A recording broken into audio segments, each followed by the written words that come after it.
శ్రీ మహాగణాధిపతయ నమ. ఓం శివాయ గురవే నమ.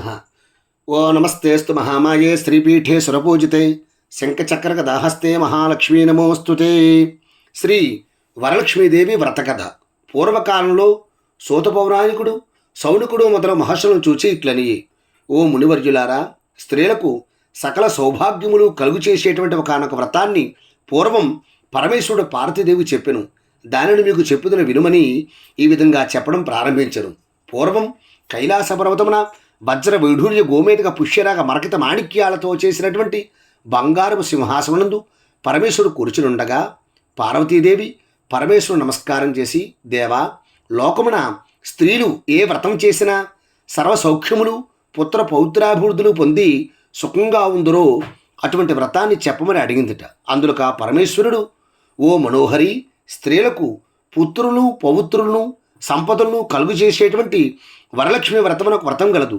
ఈ వ్రతమును శ్రావణ మాసంలో శుక్లపక్ష పూర్ణిమకు ముందుగా వచ్చిన శుక్రవారం నాడు చేయవలనని చెప్పినట. అంతటా పార్వతీదేవి ఇట్లు అడుగుతోందిట: ఓ లోకారాధ్య, మీరు చెప్పిన ఆ వరలక్ష్మి వ్రతం ఎట్లు చేయవలను? ఆ వ్రతములకు విధి ఏమి? ఏ దేవతను పూజింపవలను?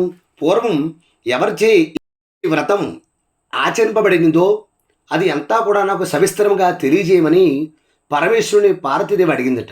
అందులో పరమేశ్వరుడు పార్వతీదేవిని చూచి: ఓ కాత్యాయిని, వరలక్ష్మి వ్రతము సవిస్తరముగా చెప్పిదని వినుము. పూర్వం మగధ దేశమున కుండినంబు అని ఒక పట్టణము గలదు. ఆ పట్టణము బంగారు ప్రాకారాలతోడను బంగారు గోడలు గల ఇండ్లతోనూ ఉండేది. అటువంటి పట్టణం నందు చారుమతి అని ఒక బ్రాహ్మణ స్త్రీ గలదు. ఆ బ్రాహ్మణ స్త్రీ తన భర్తను దేవుడితో సమానముగా తలచి ప్రతిదినమున ఉదయమునే మేలుకొంచి స్నానము చేసి పుష్పములతో పెనిమిటిని పూజించి పిదప అత్తమామలకు అనేక విధములైన ఉపచారములు చేస్తూ ఇంటి పనులు చేసుకుంటూ గయ్యాళి కాకుండా మితంగాను ప్రియంగాను ఉంటూ ఉండేది. ఇట్లుండగా ఆ మహాపతివ్రతయందు మహాలక్ష్మీదేవికి అనుగ్రహం కలిగి ఒకనాడు ఆమె స్వప్నమున ప్రసన్నమై: ఓ చారుమతి, నేను వరలక్ష్మీదేవిని, నేనే మహాలక్ష్మీదేవిని, నీ అందు నాకు అనుగ్రహం కలిగి ప్రత్యక్షమైతిని. శ్రావణ శుక్ల పూర్ణిమకు ముందుగా వచ్చిన శుక్రవారం నాడు నన్ను పూజించిన నీవు కోరిన వరమును ఇచ్చిదని చెప్పెను. చారుమతీదేవి ఆ నిద్రలోనే వరలక్ష్మీదేవికి ప్రదక్షిణ నమస్కారం చేసి: నమస్తే సర్వలోకానాం జనన్యే పుణ్యమూర్తియే శరణ్యే త్రిజగ అద్వంద్యే విష్ణువక్షస్థలాలయే అని అనేక విధముల స్తోత్రములు చేసి: ఓ జగజ్జనని, నీ కటాక్షము కలిగినేని జనులు ధన్యులుగాను విద్వాంసులుగాను సకల సంపదలు కలవారు అయ్యెదురు. నేను జన్మాంతరమును చేసిన పుణ్య విశేషం వలన మీ పాదదర్శనము నాకు కలిగినని చెప్పిన మహాలక్ష్మీదేవి సంతోషం చెంది చారుమతీదేవికి అనేక వరములిచ్చి అంతర్ధానమయ్యను. పిదప చారుమతీదేవి తక్షణమునే నిధులు మేలుకుంచి ఇంటికి నాలుగు పక్కలా చూచి వరలక్ష్మీదేవి కనుక: ఓహో, నేను కలగంటినని ఆ స్వప్న వృత్తాంతమును తన భర్తతోటి అత్తమామలతోటి ఇరుగు పొరుగు వారితోటి కూడా చెప్పాను. అందరూ కూడా అది విని: అమ్మా, ఈ స్వప్నము చాలా ఉత్తమమైనది. శ్రావణ మాసం వచ్చిన తోడనే మనమందరం వరలక్ష్మి వ్రతము తప్పక చేయవలనని అనుకున్నారు. పిమ్మట చారుమతి స్వప్నం విన్న స్త్రీలు శ్రావణ మాసం ఎప్పుడు వచ్చినా అని ఎదురు చూస్తున్నారు. ఇట్లుండగా వీరి భాగ్యోదయముచే శ్రావణ మాస పూర్వం ముందుగా వచ్చిన శుక్రవారం వచ్చింది. అంత చారుమతి మొదలు స్త్రీలందరూ ఈరోజే కదా వరలక్ష్మీదేవి చెప్పిన శ్రావణ శుక్రవారం అని ఉదయాన్నే మెలుకుంచి స్నానం చేసి చిత్రవస్త్రములు కట్టుకుని చారుమతీదేవి గృహమున ఒక ప్రదేశమునందు ఆవు పేడచే అలికి మండపం ఏర్పరిచి అందుకు ఆసనం వేసి దానిపై కొత్త బియ్యం పోసి మర్రి చిగుళ్ళు మామిడాకులు మొదలు పంచఫలములచే కలసం ఏర్పరిచి అందు వరలక్ష్మీదేవిని ఆవాహన చేసి చారుమతి మొదలు స్త్రీలందరూ మిగులు భక్తియుక్తులై పద్మాసనే పద్మకరే సర్వలోకైక పూజితే నారాయణ ప్రియదేవి సుప్రీత భవసర్వద అను శ్లోకములచే ధ్యాన ఆవాహనాది షోడశోపచార పూజలు చేసి 9 సూత్రము గల తోరణను దక్షిణహస్తమును కట్టుకుని వరలక్ష్మీదేవికి నానావిధ భక్ష్య భోజ్యమును నివేదన చేసి ఒక ప్రదక్షిణము చేసిరి.